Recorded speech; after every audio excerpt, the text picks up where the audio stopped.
how to clean and proper way the facilities in the whole way. First step, I will prepare the tools and materials before the proceed. They have the map, the broom, the dustpan, the one piece of wrap, and the one is chemical. After that, before we proceed, use the PPE before the clean the facilities, like the apron, the gloves, the face mask. That's it. So let's start now.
Hello everyone, I am Maria Briones from Batch 4 and I am here to introduce to you the parts of the vacuum cleaner from top to bottom. This is the nozzle, magic wand or tube, this is the handle, power button, motor house, this is the lock, filter, dust bag, vacuum body, this is the motor wheels and the plug.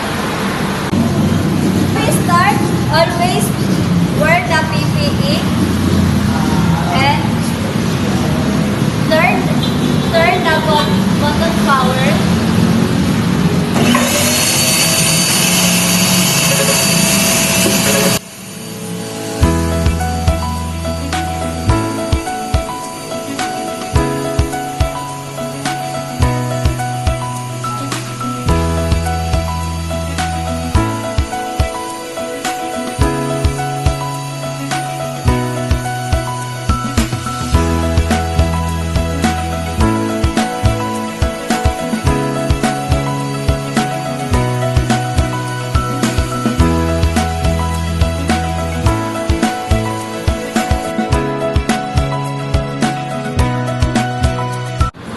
I'm Doreen Italiano from Batch 4. I'll show you the parts of the floor polisher.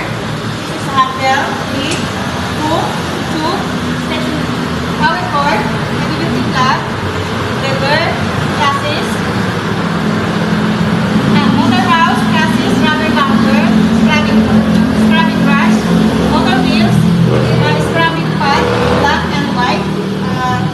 Now, I show you how to operate the door polisher to deep clean and shine the